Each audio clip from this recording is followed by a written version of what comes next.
Je suis une thérapeute du bien-être. Je travaille principalement sur le développement des potentiels.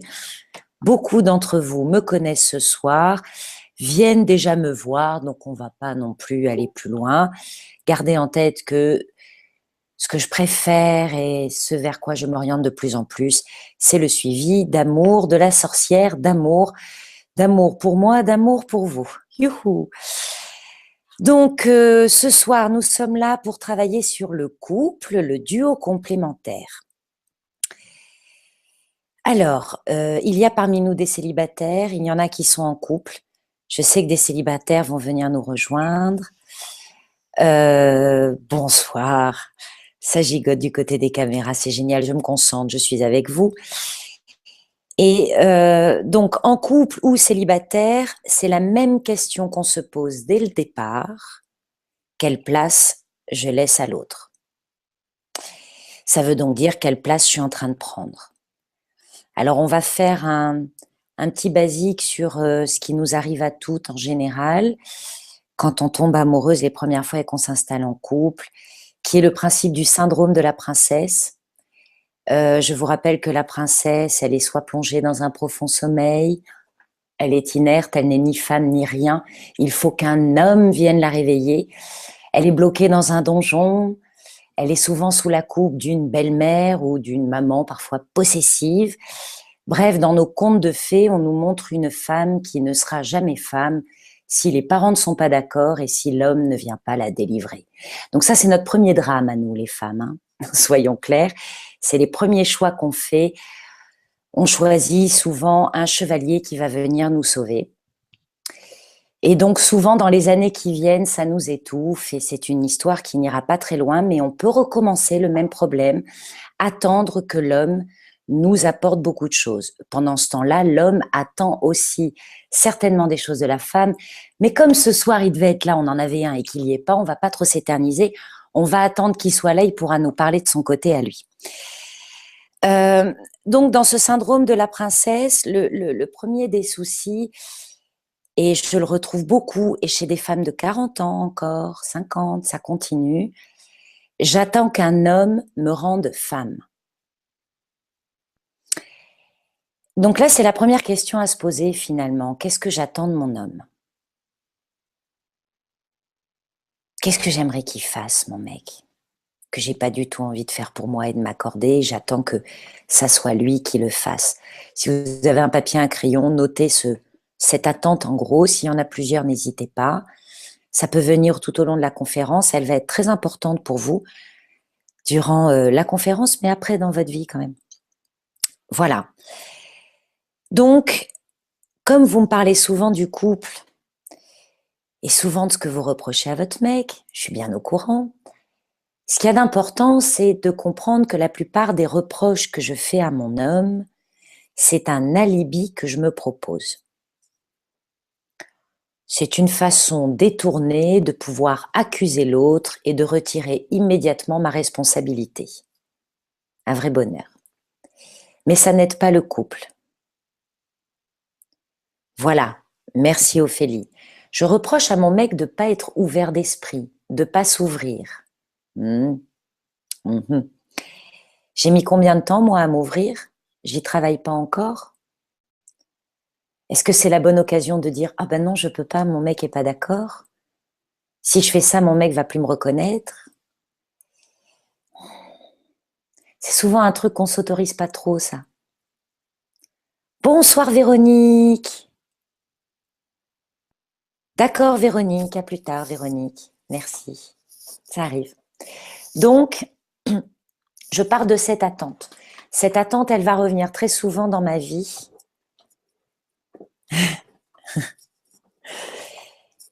Et récurrente dans mon couple et son problème. Donc Laure nous dit, moi je ne comprends pas, il ne me comprend pas quand je parle.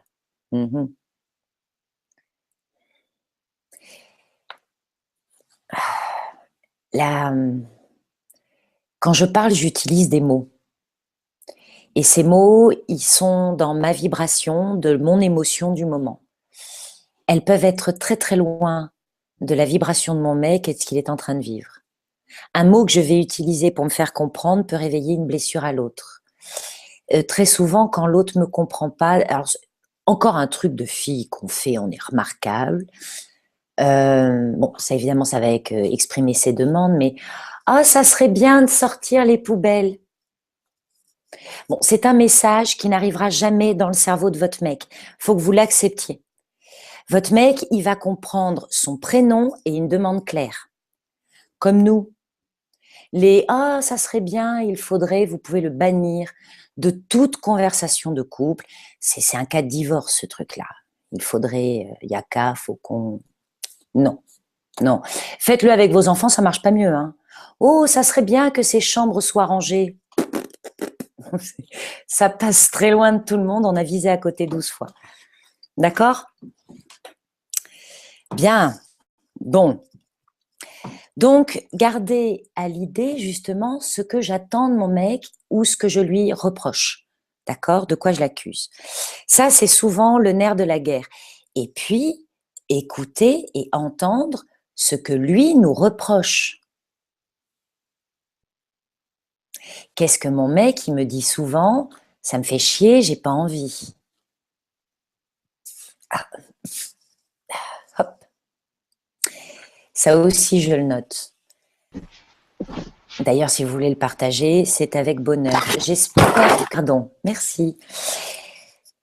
J'ai perdu le fil, je reviens. Qu'est-ce qu'il me reproche, mon mec? Alors, si vous avez des exemples, ça peut être chouette. Oui, alors, mon mec me reproche de ne pas assez participer aux frais financiers de la maison. Hmm, hmm.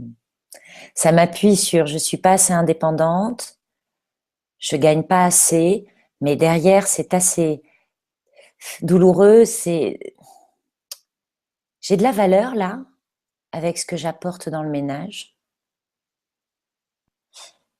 Elle est où ma valeur à moi alors? Elle est que par rapport à l'argent? Mon positionnement,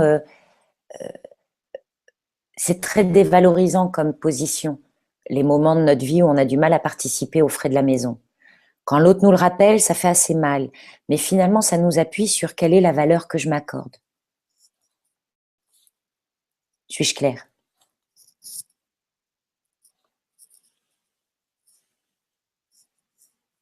Ok. Bien.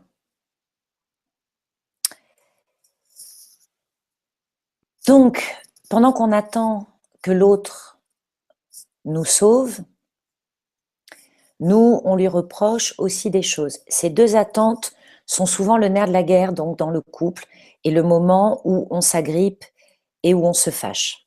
Ok? Donc là, nous avons... Tout le monde est en couple, donc on continue. Yeah, merci. Donc on continue. Comment elle fait ça? Donc on continue dans le couple, puisque je n'ai que des gens en couple là ce soir, donc on va rester sur ce principe.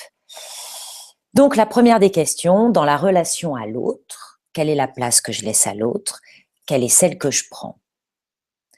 Dans le couple, je suis souvent énervée, distante, en demande, seule. Comment je suis dans le couple le plus souvent? Comment je me trouve?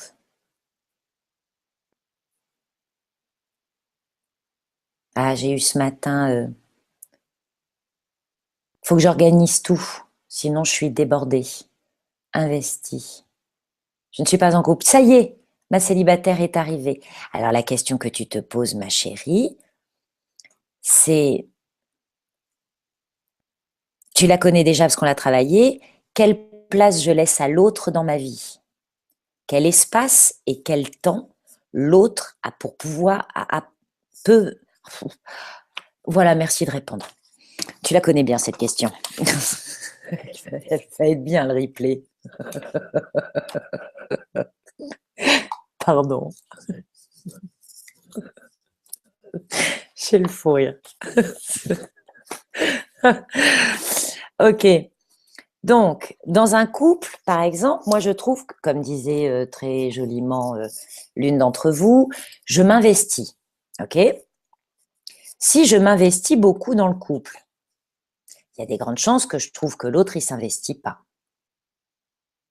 Si j'ai une vie de célibataire débordante, très active et très, très occupée, il y a des grandes chances que l'homme n'arrive pas à rentrer, à trouver une porte ouverte, un espace-temps pour que je puisse y rentrer. Souvent, les célibataires ne se rendent pas compte, mais ils ne laissent pas de place. C'est un problème de place et d'espace et de temps, d'être en accueil. On est trop yang, on n'est pas assez yin. Bien. Ah, les questions sont arrivées. Donc, je me retrouve seule à gérer tout. Tiens, c'est étonnant. Son métier de routier, je ne le vois pas la semaine et il n'aime pas quand il rentre et je n'ai pas eu le temps de ranger la maison. Oui, bonheur. Ah, je ne sais pas si vous m'entendez, apparemment ça bug. Super. T'es figé, mais on t'entend. Vous êtes adorable. Merci Audrey. Heureusement que tu maîtrises cet outil. Donc, le métier de ton homme est de te laisser libre toute la semaine. Là, je suis avec toi, Ophélie. Merci. Et quand il rentre le week-end, il attend à ce que tu aies fait le travail de la parfaite petite ménagère. Donc, il y a de part de toi qui aspire certainement à être la merveilleuse petite femme d'intérieur du vendredi soir au lundi matin. Donc, à ce moment-là, tu peux te poser la question de qui est-ce qui est dans ma famille, d'où je viens, m'a donné cet exemple d'être la parfaite petite femme d'intérieur, que la femme idéale, elle a toujours une maison propre et rangée. Youpi!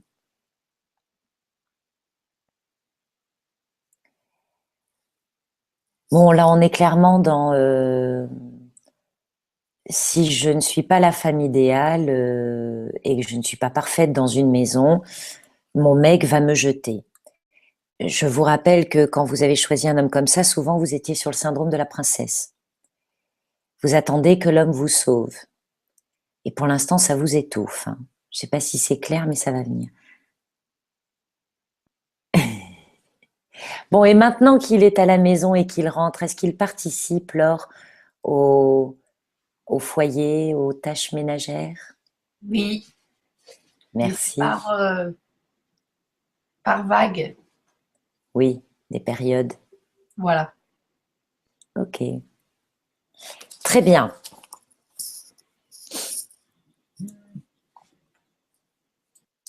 Donc, par rapport à la femme que je suis, dans mon intime, une fois que je suis rentrée chez moi, la place que je donne à l'autre et la place que je prends. Si je me positionne en parfaite petite ménagère, je vais accorder beaucoup de valeur à cette part-là et je vais me sentir très dévalorisée. C'est un cercle vicieux. Parce que si le ménage est fait, personne va vous dire bravo, tu as fait le ménage, c'est propre, c'est beau, ça sent bon. Ils s'en rendent même pas compte. Par contre, quand c'est crado, il râle. Donc c'est pas valorisant comme action, hein. Clairement, on se fait avoir là. Je rappelle à toutes les femmes qui ont tendance à tout faire chez elles que le seul moyen d'impliquer l'homme dans la tâche ménagère, c'est de lui laisser le temps et l'espace de le faire à son rythme. Si vous arrêtez de faire la vaisselle après le dîner, vous verrez qu'un jour votre homme s'y mettra. Peut-être le lendemain matin, peut-être plus tard dans la soirée, peut-être même le lendemain soir. Ça n'a aucune importance. Un coup sur deux, c'est déjà pas mal. Bravo. Il y a du domptage en cours. Ah, t'es au ménage. Bon, ben c'est pas mal, vous vous êtes pas pris des horreurs non plus, les filles, quand même. Voyez, on a des hommes qui participent. Oui, merci Audrey. Accueillir son impatience. C'est ça traîne longtemps, puis il finit par s'y mettre. Absolument. C'est juste, il ne le fera pas quand moi je veux que ça soit fait, il ne le fera pas comme j'ai envie que ça soit fait, mais il le fera à sa façon, à un moment ou à un autre. Laissez-lui le temps. Voilà. Moi, je me rappelle quand Madame Feng Shui était passée me réguler, Madame B, elle m'avait dit, mais pourquoi tu mets les balais là? Je fais parce que si je les cache, ils ne les utilisent plus. Il faut aussi laisser en évidence certains outils qui servent. L'éponge est visible, le produit à vaisselle n'est pas caché, ce genre de détails, ça aide. Le produit pour laver la baignoire, il est à côté de la baignoire, beaucoup plus simple.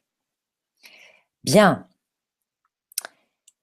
À partir du moment où je suis avec quelqu'un ou qu'il n'est pas là, l'autre, célibataire ou en couple, je me pose encore cette question.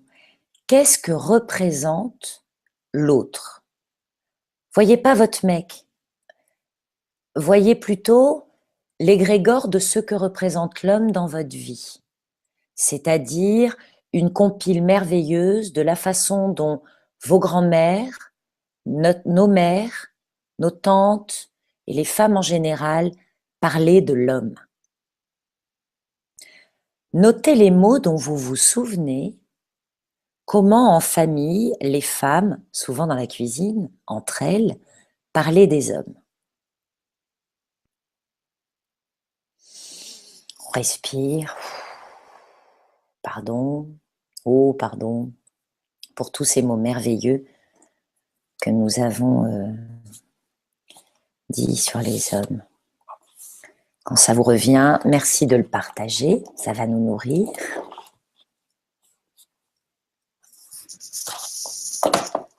Pardon.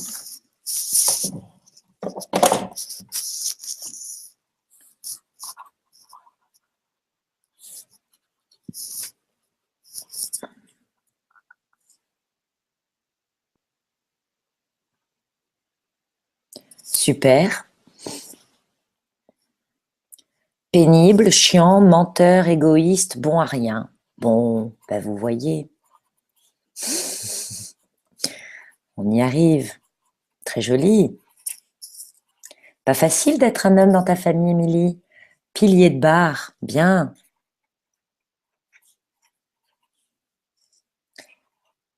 Christelle, si tu trouves le chat, ma douce.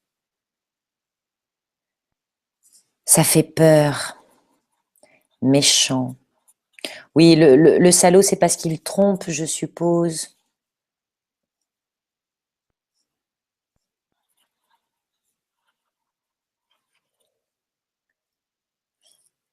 Ma douce Christelle, t'ai-je perdue?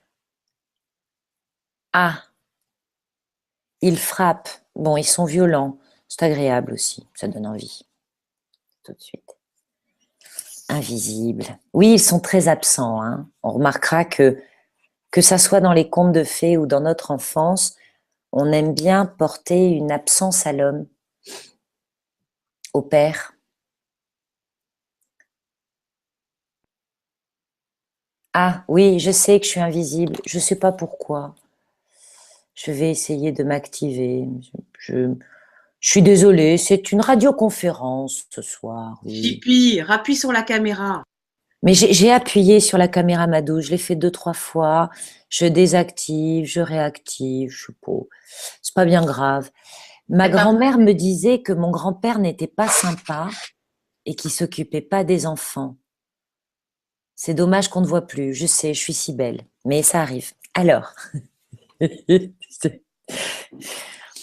Bien, bon, alors quand on voit tout ce qu'on a donné comme, avec quoi on part comme bagage homme, on se rend compte qu'il y a beaucoup de projections et que tout ça est très pollué et qu'il est évident qu'on en a collé beaucoup à notre homme ou à l'homme en général, ce qui l'empêche d'accéder à ce qu'il pourrait devenir, mais ce qui aussi l'empêche de venir dans notre vie quand on est célibataire. Donc là, je vous propose de faire un petit... en radio, hein, toujours, de le dire. Hein, je demande pardon à l'homme.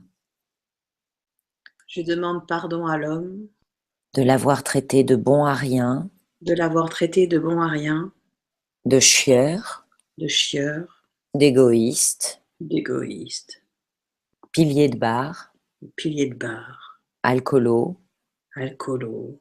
De faire peur. Faire peur. D'être méchant. D'être méchant. De rien comprendre. De rien comprendre. Ils comprennent rien, les mecs. croire qu'ils n'ont pas été avec les oreilles, ils n'ont pas eu à la livraison. Ce sont des vrais salauds. Ce sont des vrais salauds. Qu'ils sont violents. Qu'ils sont violents. Et ils sont super forts parce que dans tout ça, ils sont absents. Et ils sont super forts, dans tout ça, ils sont absents. Parce qu'arriver à nous faire autant chier en étant absent, moi, je trouve ça très fort quand même. Ils ont du potentiel. Je trouve. Bon, et ben voilà. Bon, un bon à rien, on est sur la... Oui, ça pique partout. Un bon à rien, on est sur la dévalorisation totale et capitale. Hein. Après tout, pourquoi j'aurais de la valeur puisque je m'attire un mec qui est un bon à rien. Donc, je vais me dévaloriser encore par la même occasion. Tant qu'à faire. Bon, le chieur, c'est pour nous rappeler que nous, on sait être des emmerdeuses, surtout quand on a décidé que la vaisselle devait être faite après le repas et pas à un autre moment, par exemple. Le pilier de bar, je pense que c'est le moment où les hommes se rassemblent. Nous, les femmes, on avait la cuisine, hein, nos grands-mères avaient la cuisine et les hommes prenaient l'apéro.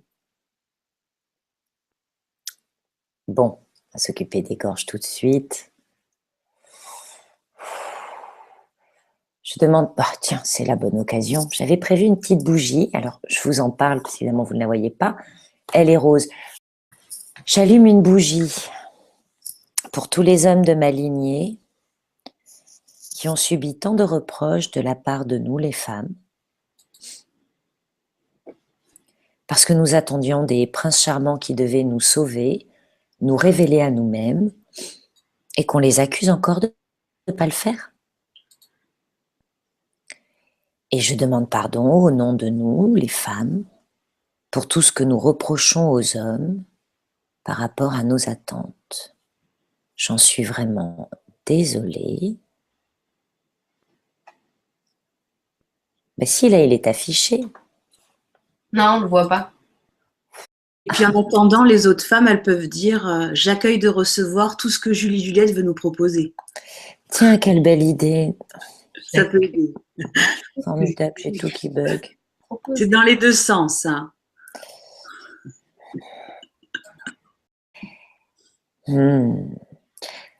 Est-ce qu'il y a encore des gorges qui piquent? Oui, ça pique encore un peu dans certains mains. Bon. Je demande pardon de croire. Je demande pardon de croire. Je demande pardon de croire. Que si j'exprime ma liberté de femme,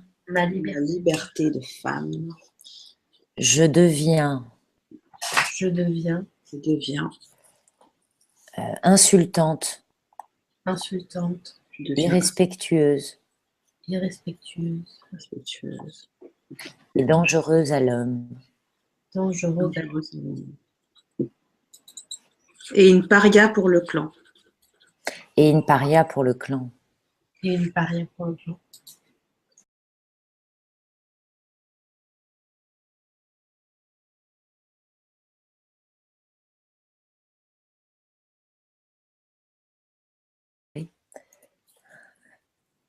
Bien. Je demande pardon à toutes celles qui s'endorment, qui craquent. Ma grand-mère me disait qu'il n'était pas sympa avec les enfants. Oui, alors là, l'homme investi avec les enfants, si vous permettez, on verra ça à la famille en décembre. Hein. Ok, très bien. Oui, ok, on continue. Bon, est-ce que ça va mieux, les gorges? Oui. Bien. Je n'ai toujours pas de nouvelles de Christelle. C'est dommage. Si. Elle a dit « Je pleure déjà, merci pour ces libérations ».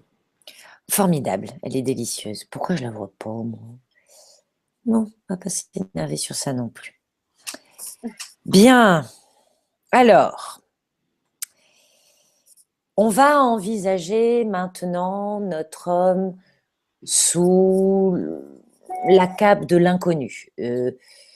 Oh, pardon, ma doudou, pour toute cette tristesse. L'homme, pour la femme, c'est l'inconnu, puisque je suis une femme et que l'homme, a priori, je ne sais pas ce que c'est l'autre. Donc, il représente beaucoup de parts mystérieuses, inconnues. Nous connaissons l'impact que peut avoir sur nous le fameux profil de l'homme, brun, ténébreux, vous savez, avec la ligne d'horizon dans le regard. On trouve ça très charmant, très charismatique, un truc à la Corto Maltese. Ça nous séduit toutes. Mais alors, quand on commence à vivre avec, il se passe autre chose. Vous voyez, c'est plus compliqué. Le brun ténébreux n'est pas un communicant. Le brun ténébreux, c'est un silencieux. Il ne livre pas ses émotions. Vous voyez, c'est un grand classique. Ça, j'ai découvert ça avec le temps. Donc, à chaque fois, l'homme, c'est finalement une projection inconnue quand on est jeune et qu'on va garder assez longtemps. Quelles sont les parts qui me restent encore inconnues quand il s'agit de l'homme? Qu'est-ce qu'il y a encore de mystérieux chez mon mec, où je me demande comment il fait, que je ne comprends pas, parfois qui me semble un peu nébuleux pour moi, femme? Prenez le temps de le noter. Audrey, toujours pleine d'humour. Par où ça passe les infos? Oui. Comment l'homme reçoit-il une info? C'est vrai. Quel genre d'antenne parabolique utilise-t-il? On n'a pas toujours le décodeur. Faut dire qu'il est malin, le mien, on ne sait pas. Hein. Moi, le mien, on croit qu'il n'entend pas, et en fait, il a tout retenu. C'est ça, le mien, tu lui dis blanc, il me répond noir. Ben, nous y sommes.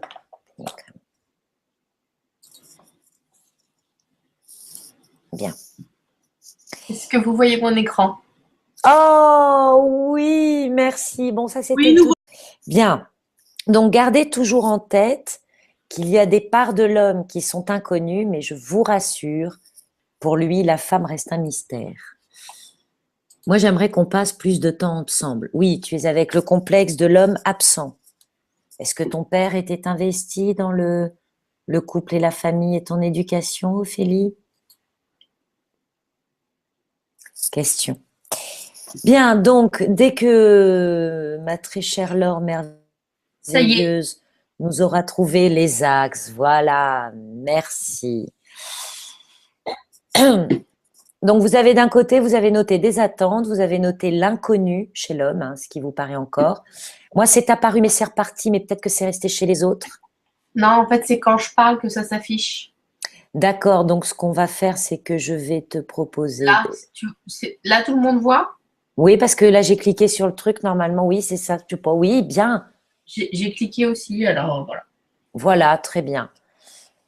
Donc, voici les 7 axes qui sont les fondations d'un couple. C'est pas forcément dans cet ordre-là. On peut les mettre dans n'importe quel ordre, ça n'a aucune importance. Les 7 sont importants. La complicité, le ludique, le sexe, la maison, le social, le voyage et les enfants. Alors, on explique. Petit décodage. Dès que j'ai ma feuille.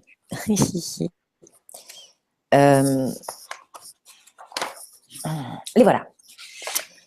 Donc, la complicité, c'est facile, hein, on a des références communes. Le jour où on se rencontre, on est déjà en train de se marrer des mêmes trucs.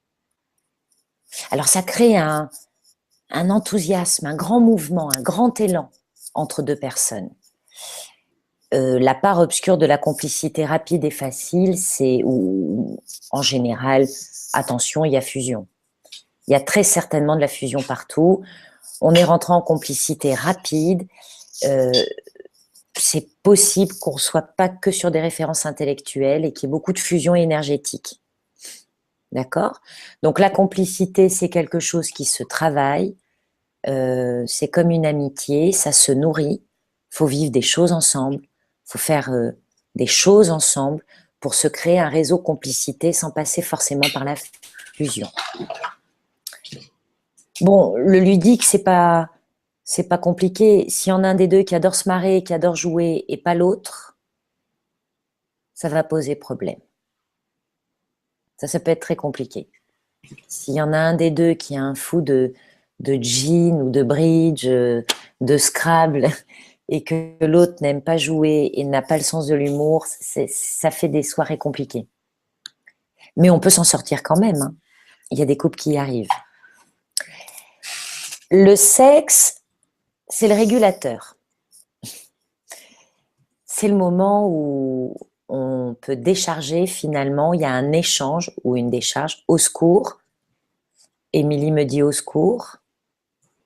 Oui, les jeux vidéo, alors ça c'est sûr que s'il y en a un des deux qui est féru de jeux vidéo toute la nuit, ça ne s'investit pas dans le couple. Alors, ce qu'il y a de sympa dans certains jeux, c'est que ça se joue à deux, mais le jeu vidéo, c'est souvent plus solitaire. Ah oui, d'accord. Pardon. Oui. Alors, le sexe est une régulation dans le couple. C'est un bon moyen d'être complice, de se retrouver, d'avoir une intimité. Attention, avec le sexe, c'est l'appétit du sexe vient souvent d'un gros ancrage terre, d'accord? Un ancrage terre qui se développe, c'est un appétit sexuel qui se développe. Donc, l'autre problème qu'il peut y avoir avec le sexe, c'est la notion de décharger. Et c'est pas pour rien si une éjaculation s'appelle souvent une décharge. Le déchargement peut être vécu comme un échange, mais il peut être vécu aussi par l'homme comme un nettoyage. C'est à ce moment-là que nous, femmes, on n'a pas très envie de s'envoyer en l'air et on comprend pas pourquoi on n'a pas trop de libido. Parce que l'homme a une tendance à décharger son énervement et sa journée en nous et qu'on n'est pas d'accord. Pour cela, conseillez à l'homme de prendre une douche, de vider d'abord son sac verbalement. Ça vous permettrait d'avoir une sexualité plus sympathique. Et si votre homme est très, très, très en appétit sexuel, c'est qu'il y a un petit déréglage côté terre ou un gros besoin de décharger. Ce sont souvent les mêmes qui ont besoin de faire beaucoup de sport. Hein, ça peut être lié. Oui, moi, quand j'arrive le samedi soir, quand je dors, lol. Voilà. Donc, la notion de sexe crée de la complicité, peut créer de la créativité dans le couple, peut être ludique. C'est souvent le ciment de la maison. Par contre, bon, dans le social, ça n'a pas trop de réseau, hein, on est d'accord. Par contre, pour les enfants, oui, c'est important pour la fabrication. Bien. La maison, ça parle de quoi? De construire le nid. C'est la responsabilité du nid. Et c'est là qu'on en revient à cette histoire de vaisselle. Est-ce que dans la maison, mon homme, il a une place, aussi bien dans la décoration que dans les tâches ménagères, que dans les choix de couleurs, de mobilier? Où est sa place? Où est-ce qu'il aime s'asseoir? Où est-ce qu'il aime laisser traîner ses affaires? Est-ce que mon mec, je lui laisse une place dans le nid ou est-ce que c'est moi qui contrôle l'intégralité du nid? C'est important ça. Bon, les enfants, ça n'est pas qu'une question de faire des bébés. Les enfants, pardon, j'ai été dans l'ordre de mon cahier, pas celui que j'ai écrit là, la maison, le social, je reste sur des questions par rapport à complicité, ludique, sexe, maison, pardon, je vais vite.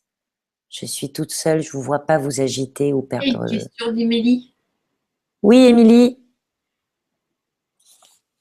Et si niveau sexe, c'est plus ça? Elle demande. Ah, alors si niveau sexe, c'est plus ça, c'est qu'on n'a pas su évoluer. Le sexe, faut évoluer. S'envoyer en l'air tous les jours avec la même personne pendant des années, si on prend toujours les mêmes positions, si on est toujours dans le même cadre, on s'ennuie. Alors, il y a des jeux qui sont super sympas, qui sont sortis, des cartes qu'on tire, qui nous proposent de faire des choses. Ça peut être rigolo. Je sais qu'il y a de la peinture, par exemple, pour le corps, qui se mange. De la peinture au chocolat, de la peinture à la fraise. On peut s'amuser à se donner rendez-vous ailleurs. On peut s'amuser à s'envoyer en l'air en dehors du lit. Et puis surtout, s'avouer les fantasmes les uns aux autres. Pas essayer de les réaliser. Un fantasme est par définition irréalisable. Non, en parler, c'est déjà coquin. Voilà, faut mettre un peu de piment, un peu de sel, un peu de vie, un peu de jeu dans le lit. Sinon, on s'ennuie et puis si ma libido baisse, c'est parce que je suis pas assez ancrée à la terre, je suis un peu trop dans l'espace. Moi, je me suis rendu compte, petite confession, très ancrée à la terre, j'avais une énorme libido. Depuis que j'ai Aïe, depuis que j'ai ouvert mon troisième œil, ma libido s'est beaucoup apaisée, mon besoin sexuel s'est calmé, hein. Mais il était un peu trop, trop. Oui, j'avais gros appétit. Donc voilà, c'est d'ouvrir mon céleste m'a permis une régulation. Et je sais que quand ma libido baisse, c'est parce que je suis trop perchée dans les astres, tout simplement. Voilà. Oui, alors, je voudrais comprendre, quand vous m'écrivez les petites bulles, là, c'est très sympa, mais le temps que je lise pendant que je suis en train de parler, et je n'en trouve plus trace après. Alors, je peux pas revenir dessus. En haut à gauche, tu as un petit Oh. icône chat. Ah! Ah! Oh, mon Dieu! Mais qui est Jargot ensemble? C'est Florence. Non, c'est moi.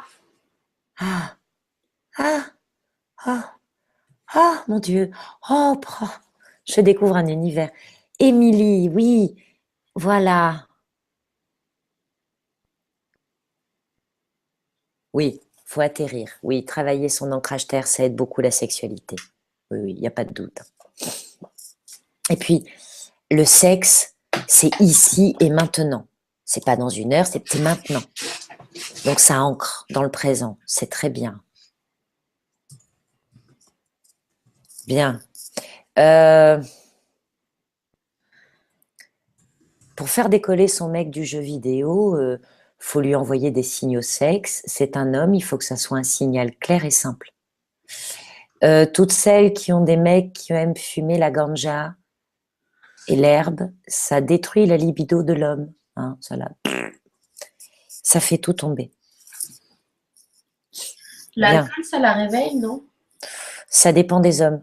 Ça peut la réveiller, mais ça dépend de ce qu'il réveille avec. L'alcool réveille souvent l'émotion cachée.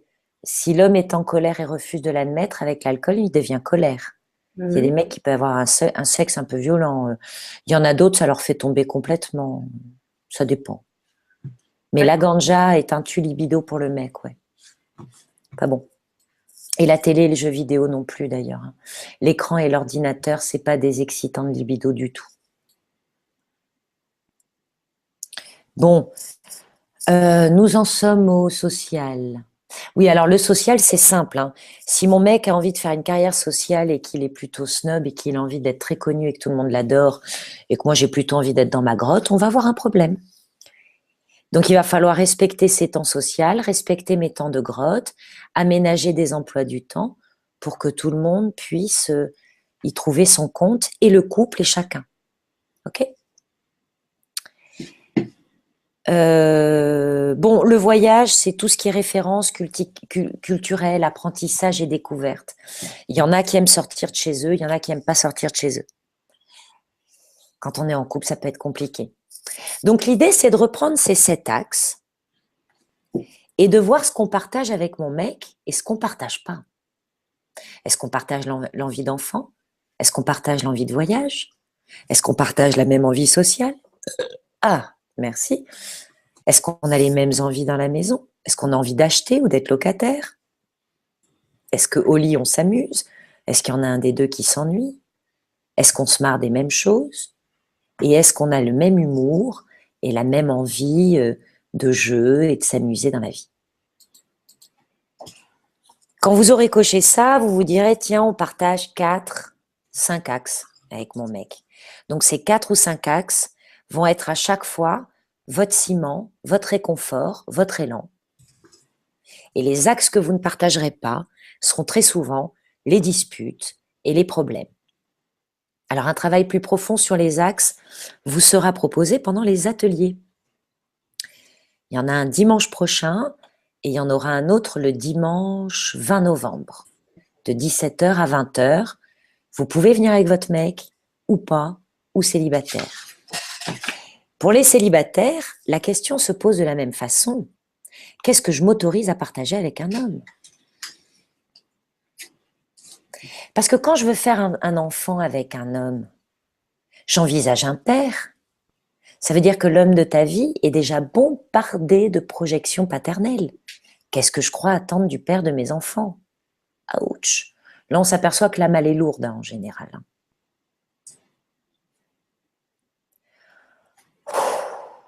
Bon, comment vous digérez les 7 axes? Est-ce que vous avez l'impression d'en partager beaucoup avec l'homme de votre vie ou pas? L'homme est flou. C'est bien.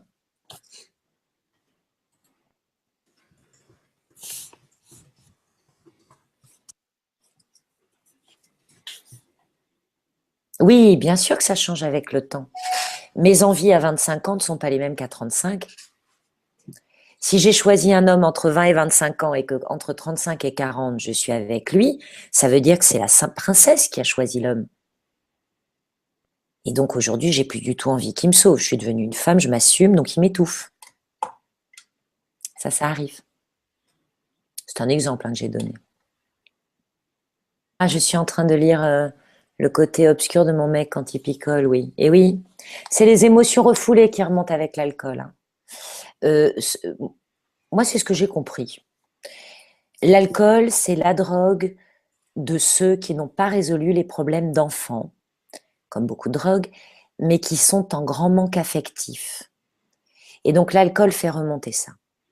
Il y a un rapport avec papa ou avec maman où il y a un manque. Et l'alcool comble beaucoup ces trous. La plupart des gens qui sont alcooliques ont beaucoup de problèmes relationnels avec leurs parents. Et alors, on n'est pas tous alcooliques parce qu'on se prend une biture le samedi, mais et c'est ça que ça fait remonter. C'est pour ça que des gens totalement adorables, sous l'emprise de l'alcool, peuvent devenir très violents.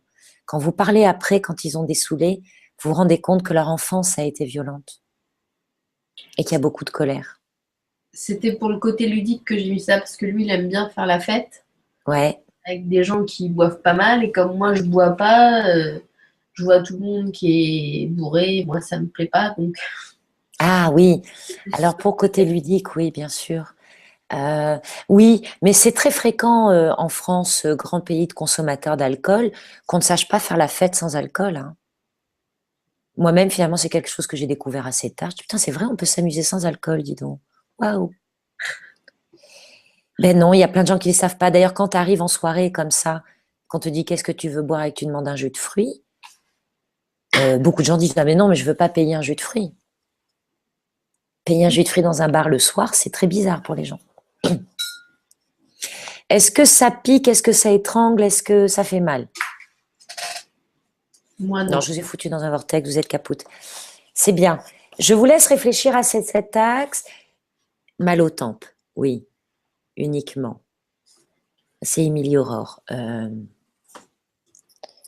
Oui, il y a des couronnes de princesse qui sont un peu lourdes parfois. C'est ce que j'avais conseillé à mes amis. Mesdames, nous sommes des reines. Nous sommes des princesses, nous sommes des reines, nous sommes merveilleuses, nous avons des couronnes sublimes. Mais quand on veut s'envoyer en l'air, la couronne, elle est impressionnante pour l'homme. Je vous rappelle que pour l'homme, en cliché, hein, pardon, il y a 2 sortes de femmes. Il y a sa mère et il y a les salopes. Si je veux m'envoyer en l'air avec mon mec, je ne peux être ni reine ni mère. Je vais être salope. Alors, petit détail, la différence entre la pute et la salope, vous la connaissez? La pute se fait payer. Et ne prend pas de plaisir. Ah, la salope prend du plaisir avec qui elle veut. C'est d'ailleurs pour ça que c'est une salope.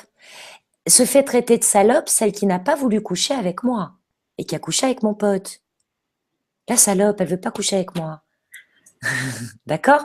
La salope, coup cervical. La salope, c'est celle qui prend du plaisir quand elle le veut. Acceptez la salope qui est en vous. Ça vous fera le plus grand bien. D'accord? Donc, si je veux coucher avec mon mec, je vais enlever ma couronne, Émilie. Cou cervical. Oui, non. Christelle, ma doudou. Tu la vois là? La petite fille modèle qui se tient bien droite, elle a sa Bible dans la main, elle ne parle pas parce qu'on ne lui a pas posé de questions. Elle est bien raide, elle est bien droite, elle est merveilleuse. Tu la visualises? Oui. Ben voilà, ça fait très mal au cou. C'est rigide. On t'a fait croire que c'était comme ça que tu pourras avoir un mari. C'est les jeunes filles sages qui ont un mari. Celles qui se taisent, celles qui acceptent. Les autres, elles n'y ont pas droit.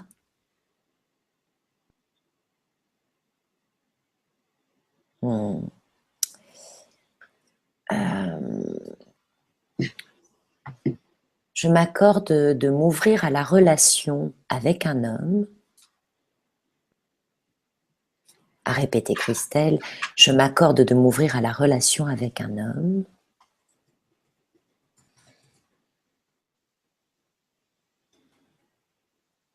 En étant une femme fantaisiste, en étant une femme fantaisiste, souple et libre. Pardon. Apaisement sur la colonne vertébrale, s'il vous plaît. Apaisement. Doucement. Voilà. Bien. Dans nos fiches. Bon, du coup, je l'ai fait comme ça. Ok.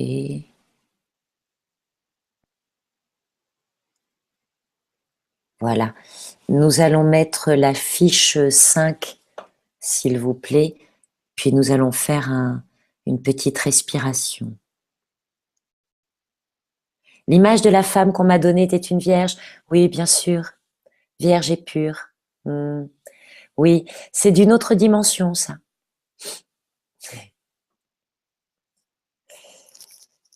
C'est Sainte Bernadette. Tu dois avoir la fiche numéro 5, c'est pour revenir sur le sexe et la femme libre, s'il te plaît.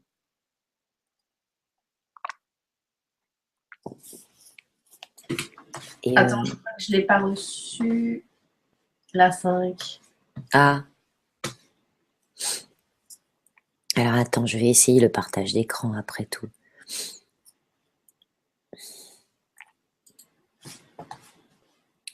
Là.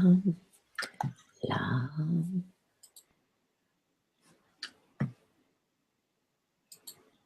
C'est extraordinaire parce que si j'arrive à faire le partage d'écran alors que j'arrive pas à être à la caméra quand même. Vous l'avez? Oui. Vous l'avez? Oui. Je suis une vraie morpionne, mais je fais pas exprès, je vous demande pardon. Oui, bien sûr. Oh, la salope, la vilaine. Non, mais tu te rends compte, la salope, non seulement elle s'éclate dans la vie, mais en plus elle prend son pied avec mon mari. Et merde. La salope, c'est l'image qu'on a voulu nous faire croire. Alors, bon, j'en ai une très jolie pour vous. Je demande pardon à mes fesses d'avoir cru mon papa. Je demande pardon à toute ma sexualité d'avoir cru mon papa. Souvenez-vous, vous avez entre 13 et 15 ans. Vous avez les seins qui poussaient. Vous commencez à mettre des mini-jupes. Vous allez à l'école et votre père vous croise pour la première fois, habillé en mini-jupe et maquillé. Souvenez-vous de son regard. La tête qui... T'es une salope comme ta mère. Exactement. Voilà. Une femme qui se sent sexy. Je disais quelque part l'autre jour, on a quand même un problème si les hommes ne savent pas se contenir lorsqu'ils voient une femme nue. Ben oui, on a un problème. Oui, le frère est tout à fait capable de prendre la relève sur le père, nous sommes d'accord. Ils en sont tout à fait capables. Les cousins aussi peuvent s'en mêler. L'image de la salope, comprenez bien que derrière, il y a écrit « libre ». La salope, elle se fout totalement de savoir si tu as pris ton pied. Elle l'a pris.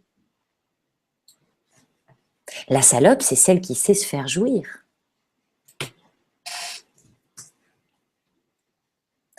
Alors, on lui traite une image de méchante et de profiteuse. Bah, finalement, quand on me connaît, on sait que j'aime bien les méchantes parce que les gentils font comme les autres. Alors, je vais faire comme maman. Je vais pas jouir pour garder mon mari, avoir une vie sexuelle terne, sinon c'est dangereux. Ouch, pardon. Non. C'est quand même extraordinaire en 2017 d'entendre une de mes clientes qui n'a pas 40 ans me dire qu'elle a osé dire à son mari « Non, je ne te ferai pas de gâterie ce soir ».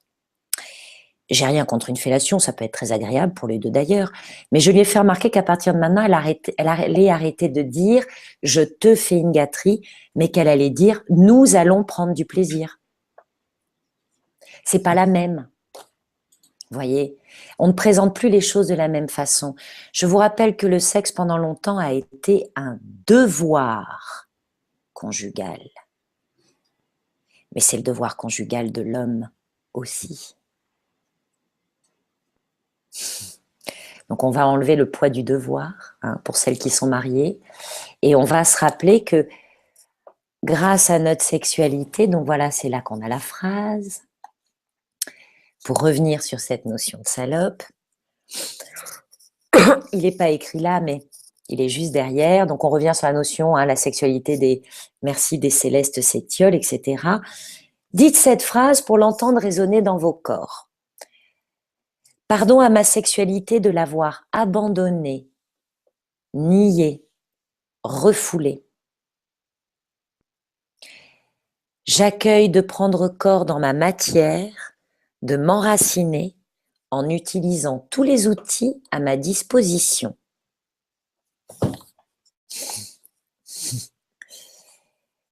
Ouais, le sexe peut être un outil.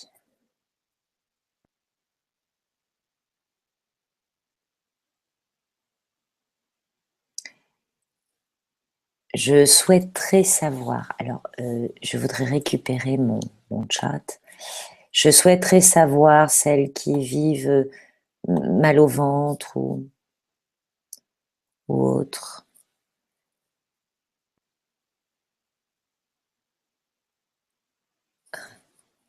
Ah, voilà.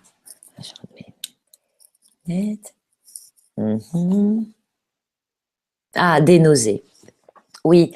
Alors, quand j'ai une nausée, je vomis, tant qu'à faire éthériquement. J'ouvre grand la bouche, je prends de l'air et je souffle un grand.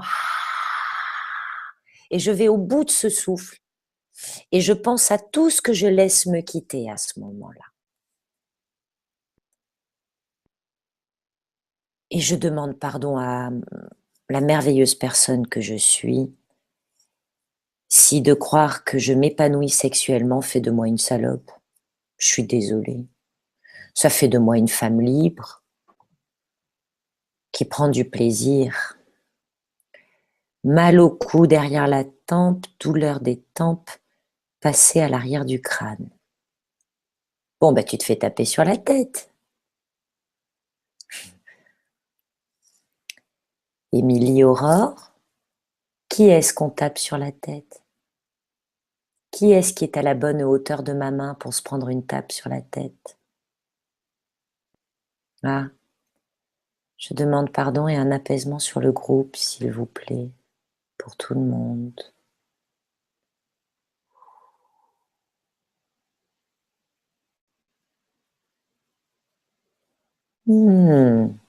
Allez. Je demande pardon si pour retrouver l'essence de la femme que je suis, je demande pardon si pour retrouver l'essence de la femme que je suis, j'utilise des mots qui choquent et perturbent les références. J'utilise des mots qui choquent et perturbent les références. Je demande un bouclier d'amour et de lumière immédiatement autour de toutes les auditeurs et auditrices de la conférence, s'il vous plaît.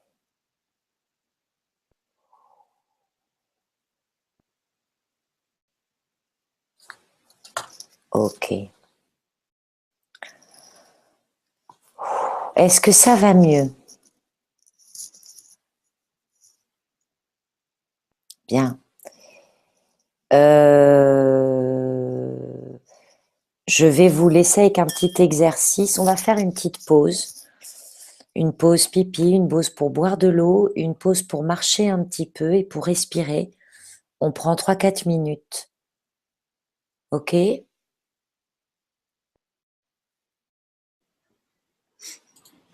Ah.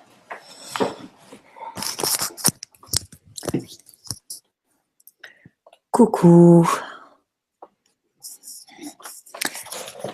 Ah. Êtes-vous là? Êtes-vous revenu? Est-ce que vos têtes vont mieux, vos tempes, vos hanches?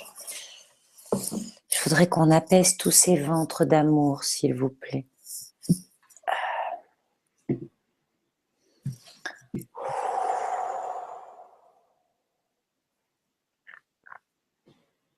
Affichez le flux vidéo. Vous avez Laure, ça marche mon... Le couple, l'impasse, les voies fluides, c'est ça? Génial, tu l'as. Faites-moi signe si vous êtes revenu.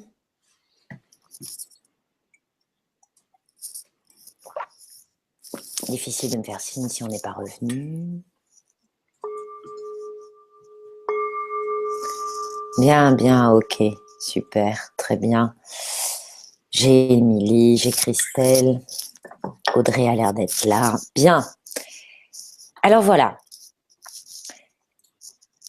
Dans le couple, à gauche, j'ai toutes les impasses. Le truc qui vous mènera jamais nulle part et qui vous plombera votre couple systématiquement. Et à droite, nous avons les voies fluides, qui est comment faire différemment. Nous parlions d'écoute et de compréhension tout à l'heure, justement. La notion d'écoute est importante. Ah, je me suis trompée de papier. Voilà, pardon. Bon, j'y arrive pas. L'écoute est importante et souvent, ce qui gâche l'écoute dans le couple, c'est parler au nom de l'autre. Alors ça, c'est le truc atroce qu'on voit tous dans les dîners, mais qu'on est tous capables de faire. Ah, mais non, mais mon mec, il aime pas ça. Puis d'un coup, on entend le mec qui fait « mais si, j'aime ». C'est un truc qui énerve beaucoup. Quand on vous demande « vous voudriez venir dîner dimanche ?» Oui, oh, ben, je pense que mon mec va être d'accord. Non, non, non, non, non, je demande à mon mec. Je ne parle pas pour lui, jamais. Je ne parle jamais au nom de l'autre. Et je demande à mon mec de ne pas le faire à mon nom non plus. Hein. Très important. C'est un bon début d'écoute. Parce que finalement, ça va vous obliger à demander l'autre. Qu'est-ce que t'en penses? T'as envie? T'as pas envie? T'as envie qu'on aille dîner chez eux? Pour quelle raison t'as envie? Pour quelle raison t'as pas envie? Etc. Ça crée un dialogue. Ça vous permettra de tisser une meilleure complicité. Donc, parler au nom de l'autre, qu'il soit là ou pas, jamais. C'est un gros sans interdit, ça. Pour que la voix soit bien fluide dans la notion d'écoute, je demande son avis à l'autre et je m'assure que j'ai bien compris ce qu'il voulait dire. C'est-à-dire que je lui repose une question en reformulant ce qu'il a dit. Parce que nous, les femmes, on est souvent les championnes de la reformulation, mais on transforme beaucoup. L'homme aussi un peu transformé d'ailleurs. Mais bon, ce sont entre femmes, donc on va pas s'énerver. Donc on est quand même des championnes de transformation et il est important de reformuler. Si votre mec vous dit, par exemple, non, j'ai pas envie d'aller dîner chez eux, je suis fatiguée, nous, on aurait tendance à lui dire, ah, j'en étais sûre, t'aimes pas ma copine. Là, je viens de parler en son nom et j'ai reformulé de travers. C'est pas de l'écoute, ça. Ça fout en l'air tous les couples. Donc, si je veux être vraiment à l'écoute de mon mec, je dis, si tu ne veux pas aller dîner chez eux, tu te sens fatigué, mais tu veux bien y aller un autre jour? Tu veux bien que j'y aille seule? Vous voyez, bon, on aménage la conversation pour poser des vraies questions et éviter l'interprétation. Des questions par rapport à ça? Est-ce que vous parlez souvent à la place de l'autre? Est-ce que votre mec parle souvent à votre place?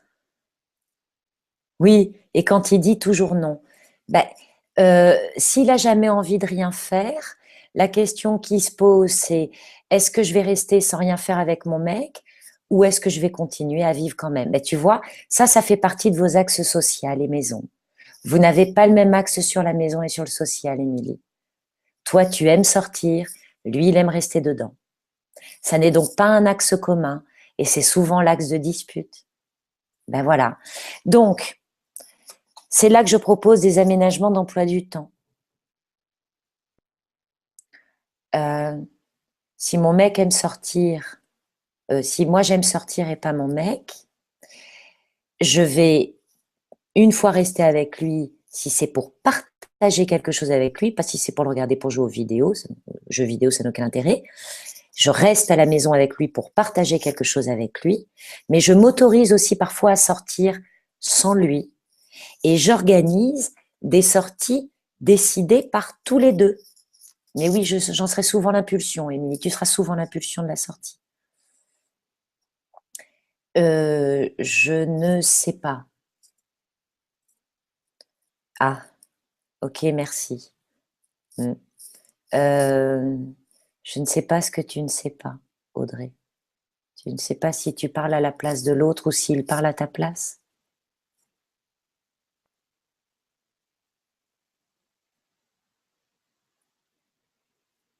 C'est le temps que tu as posé la question. Lui, il dit souvent, je sais pas. Oui, ah oui. C'est ça que je voulais Ah, partager oui. au groupe. Ah, pardon, mais oui, ah oui, l'homme qui ne sait pas, oui. Pour que tu Oh, puisses oui. rebondir sur la responsabilité. Voilà. Merci de m'en rajouter, il n'y en avait pas assez. Je t'aime. La responsabilité est juste dessous. On va y venir, ok? Bon, l'autre impasse dans le couple, merci beaucoup. L'autre impasse dans le couple, c'est la jalousie et la possessivité. Bon, là, c'est la catastrophe. Le jaloux étouffe, le possessif étouffe. Bon, quand quelqu'un est jaloux, soyez clair, il a peur. J'ai peur que mon mec parte avec une femme plus belle que moi. Ça veut dire que je me trouve moche? C'est un manque de confiance en moi, hein. À chaque fois que je suis jalouse, j'ai perdu confiance en moi. Si mon mec est jaloux, il n'a pas confiance en lui. Ça n'est pas en m'enfermant que ça résoudra son problème de confiance, bien au contraire. Par contre, je peux aider mon mec à avoir confiance en lui en le valorisant régulièrement. Je suis fière de toi, tu es merveilleux, je t'aime. Bien. Quelqu'un vit une jalousie féroce et compliquée? Bon. Si je suis célibataire en ce moment, je regarde dans mes ex ce que je me suis attiré et comment je l'ai vécu pour apprendre à ne pas refaire pareil. Bon, on l'a vu largement. Oui, c'est arrivé, bien sûr. C'est pour ça que j'étais en train d'y penser, justement, Christelle. Les attentes, on l'a largement vu tout à l'heure. Hein. Tu veux dire que c'était toi qui étais jalouse? Oui. Bah oui, bah tu sais pourquoi. Tu as toujours peur qu'il trouve mieux que toi. C'est agréable. Tu vis en comparaison permanente. C'est extrêmement stressant d'être jaloux. Hein. Ça pompe une énergie de branque. Ça sert à rien. Mais bon, difficile à dire comme ça, dans l'émotionnel. Je peux Oui, ma douceur. juste rajouter que quand on est excessivement jalouse et qu'on est puissante comme mademoiselle Christelle, ça peut être aussi une belle diversion pour pas toucher à sa puissance. Voilà. Oui, bah, parce que si tu as confiance, tu sais que tu es puissante, etc. Totalement, la jalousie s'écrit juste en face, ma chérie. Tu vois, dans l'impasse jalousie possessive, et hop, dans la voie fluide, pouf, la confiance en face. Ça, c'est un jeu. Ah, yes, oui, voilà. Non, ne t'excuse pas, c'est très bien. Tout va bien. Bon, les attentes, donc on les a vraiment, on les a beaucoup vues. C'est là qu'on revient sur une notion d'acceptation, mais de responsabilité. C'est-à-dire que, effectivement, si j'attends que mon mec me sauve, c'est que j'ai oublié que je devais me sauver moi-même. Hein. Donc, je vais reprendre les choses au départ, notamment ma propre responsabilité et surtout beaucoup de lâcher prise. Mais pour que ça fonctionne, je me respecte. Et pour me respecter, il faut que j'ai confiance. Ça, c'est un petit serpent qui se mord la queue. Hein. C'est une petite vrille dans laquelle on tombe très vite. Je suis dans le contrôle, je veux maîtriser, je manque de confiance en moi, je me respecte pas, je suis plus en train de respecter l'autre. Et là, on part dans la dispute immédiate. Bon, accuser l'autre, c'est facile. Il faut reprendre sa responsabilité, là. À chaque fois que je reproche, et c'est là que vous pouvez reprendre le reproche que vous faisiez à votre homme au tout début. Je reproche à mon homme d'être absent.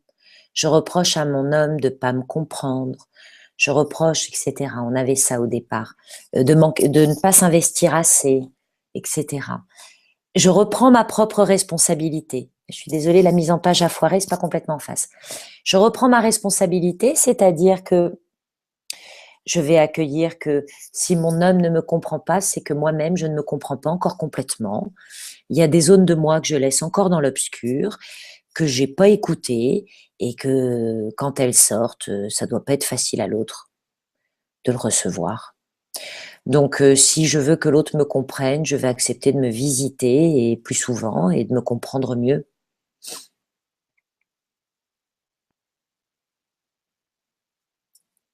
Si j'attends de l'autre qu'il soit honnête et respectueux, va falloir que je reprenne ma responsabilité pour être honnête envers moi-même et commencer par me respecter moi-même.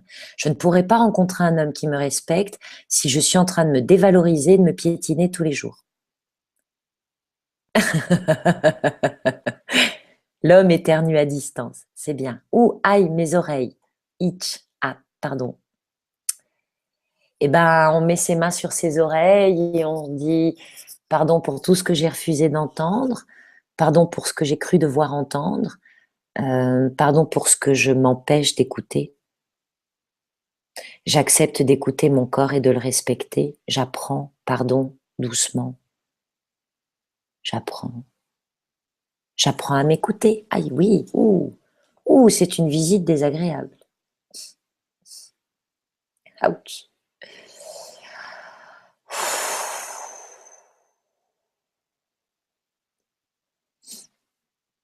Bon, c'est bien, tu es très réceptive ce soir, Christelle, je te félicite.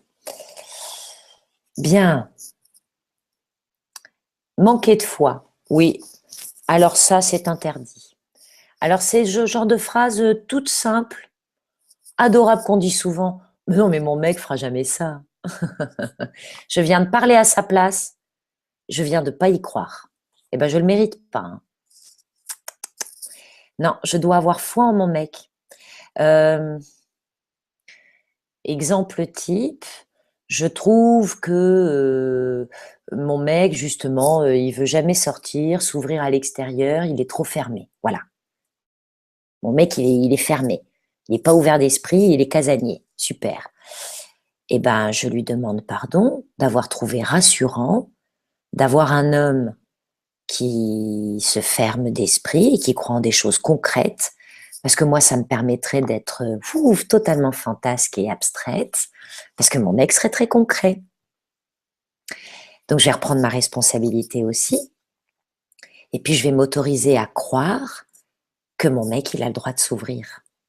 Et je vais enlever toutes mes projections de l'avoir empêché de s'ouvrir et de sortir. Et donc, la voie qui va être fluide, ça va être d'être créative et de s'ouvrir au possible. Je donne la possibilité à mon homme d'évoluer. Lui aussi. Merci. Si, au bout d'un certain temps, votre mec ne veut pas évoluer et que vous avez beaucoup évolué,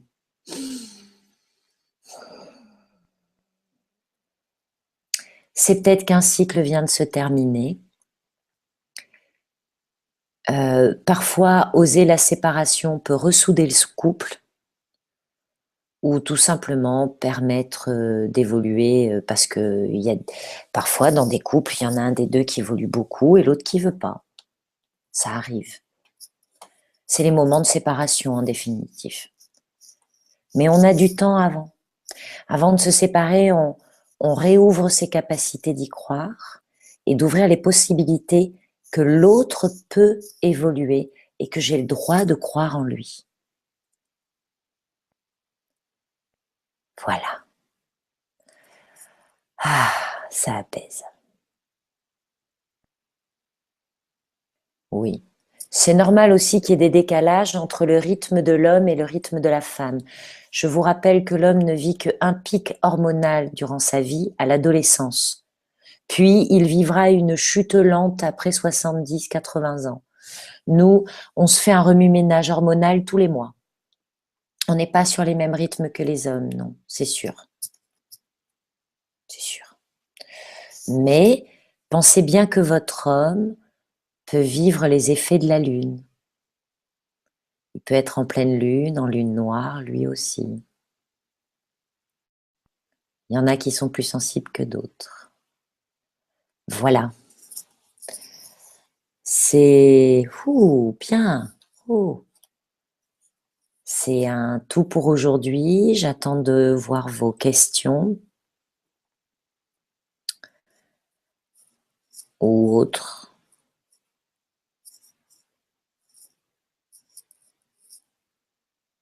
Je vais enlever ça, je vais essayer de revenir à l'écran. Je devrais en être capable. Ok? Non, ça veut pas, ça ne veut pas. Non, ben écoutez, je suis désolée, hein, j'essaye, hein, je fais plein de trucs, mais ça veut pas. Bien, personne n'a rien à dire. Ah, si. Merci beaucoup.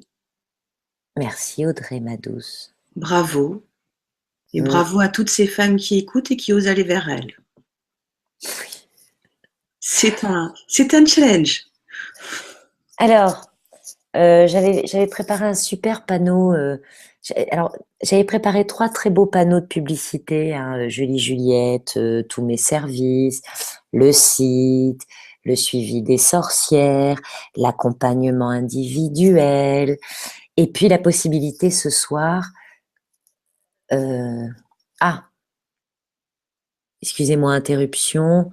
Merci beaucoup, Émilie. Comment faire plus de place? Christelle, si tes journées commencent à 6 heures du matin et finissent à 21 heures, un homme n'a pas de place. Tu n'as fait que travailler. Si tu veux de la place, tu t'organises des temps de rien où tu peux glander, rencontrer d'autres gens qui eux aussi ont décidé de prendre un peu de temps pour eux. Laisser de la place à l'autre, c'est envoyer des messages à l'univers comme une inscription sur un site. Et oui, je suis célibataire, on vit dans un monde où tout le monde va très vite. Donc, pour se rencontrer aujourd'hui, les sites internet, même si c'est pas par le site internet que tu le rencontreras, tu ouvres une porte. Ah, j'ai envie de rencontrer quelqu'un. Ça lui donne de l'espace. Je rassure toutes les femmes qui nous écoutent, l'homme avec qui je suis paxée, avec qui je vis depuis 5 ans, je l'ai rencontré sur Badoo. Et oui, parce qu'à cette époque-là, j'avais pas de temps libre, je pouvais pas sortir, ma vie était très compliquée. Et s'il n'y avait pas eu Internet, je serais restée vieille fille. Voilà, sachez-le. Les rencontres sur Internet, ça n'est pas un mythe. Comment l'ouvrir à la spiritualité alors qu'il a d'énormes facultés? Ma chérie, il s'ouvrira à la spiritualité quand tu accepteras d'être visible avec ta propre spiritualité. Tu es une femme très connectée. Qu'est-ce qui te dit que vous n'avez pas passé un petit contrat non dit dans l'obscur qui dit comme moi très connecté et très céleste, toi très concret, toi bien sur terre, toi homme. Moi garder le reste. Donc c'est ce qu'on disait tout à l'heure, c'était dans les voies fluides et dans l'impasse. Tu dois avoir foi en sa capacité de croire et d'ouvrir son esprit. Rends-lui ce que tu lui as chippé du ciel. Rends-lui sa capacité à se connecter avec les anges. Il en a une, elle lui est propre. Et ben voilà, tu vois, celui de l'or, il s'ouvre peu à peu. Il y a 1 an, on lui pas cru, mais il y vient. Voilà, c'est possible. Et le mien, si tu as vu le mien, il s'occupait de charpente, il était les 2 pieds dans le béton, il croyait en rien. Si tu le voyais aujourd'hui, les cartes haut sont sur son bureau et je vais voir régulièrement, il les change, il les tire. Je lui ai rendu sa capacité à être lui aussi connecté, spirituel, ouvert. Bien, donc il y avait toutes mes pages pubs qui étaient très très belles parce que je savais qu'Audrey était là, donc je voulais faire un truc super comme coach. Et dedans, ce soir, je vous fais une offre. Ouais, l'atelier qui est à 20 € du dimanche prochain ou du dimanche 20, si vous vous inscrivez ce soir, vous l'avez à 10 €. Wouh, wouh, wouh. Mais il faut s'inscrire ce soir. Demain, c'est fini.